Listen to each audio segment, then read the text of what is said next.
Meskipun kalau kita matikan otaknya rusak, tapi ingatan kita tetap ada gitu loh. Simpelnya begitu.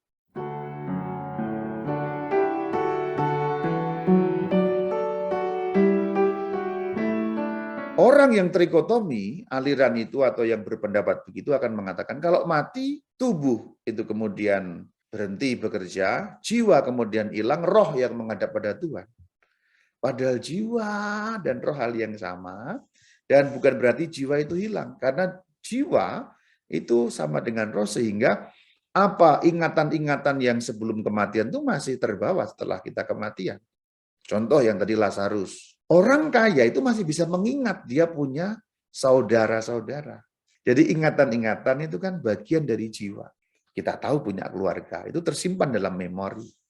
Memori itu ada di mana? Bukan hanya di otak, tetapi ada di pikiran. Alatnya berupa otak, tapi itu tersimpan di pikiran. Pikiran dan otak sesuatu yang berbeda meskipun berkaitan erat. Otak alatnya, tapi bukan berarti pikiran kita ada di otak loh. Pikiran dan otak dua hal yang berbeda. Jadi maksudnya begini, meskipun kalau kita matikan otaknya rusak, tapi ingatan kita tetap ada gitu loh. Simpelnya begitu. Mati nih, gampangnya. Saya mati nih. Otak saya kan berhenti berfungsi. Secara logika orang hidup, kalau otak berhenti berfungsi kan ingatannya hilang. Tetapi kalau manusia mati, otaknya berhenti, berarti otak tidak bekerja, ingatannya masih. Jadi ini dua hal yang berbeda. Ingatan, memori, ya, pikiran itu dua hal yang berbeda dengan otak. Jadi meskipun pada saat orang mati otaknya rusak, dalam arti berhenti bekerja, ingatannya masih ada. Karena itu sesuatu yang sifatnya rohani. Nah gitu ya, gitu ya. Kalau otak mati kemudian ingatannya hilang, berarti orang kaya nggak bisa kenal Lazarus. Lazarus nggak bisa kenal orang kaya. Nah gitu. Karena kalau di dalam cerita itu kita tahu Lazarus masih bisa melihat, orang kaya masih bisa kenal, tolonglah Lazarus, yang disuruh meneteskan satu tetes air saja karena di sini panas sekali. Nah itu yang dalam cerita itu loh. Maka jiwa dan roh harus satu. Kalau enggak, nanti kacau di situ karena jiwa bisa hilang.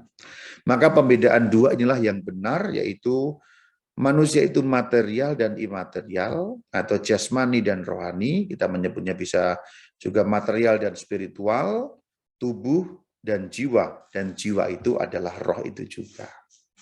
Inilah ajaran yang diajarkan selalu di dalam gereja Katolik. Nah, semoga pemahaman ini membantu kita. Kalau nggak terlalu penting ya nggak usah diingat-ingat. Tapi beberapa hal yang menyangkut langsung praktis tadi, ada baiknya Anda ingat-ingat ya. Tapi kalau konsep-konsep yang ini Anda nggak ingat, nggak apa-apa lah, nggak penting-penting amat juga gitu. Hanya yang praktis-praktis, bagus Anda ingat, karena itu yang akan berguna untuk kehidupan beriman kita. Gitu.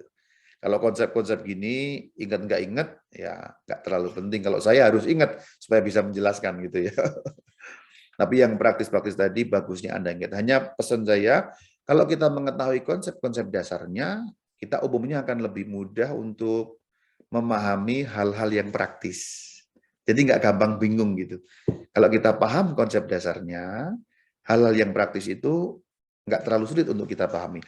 Tapi kalau Anda untuk umat, gampang sajalah. Kalau nggak paham konsep dasarnya juga nggak apa-apa. Tanya Romo, udah aman. Itu juga nggak apa-apa ya.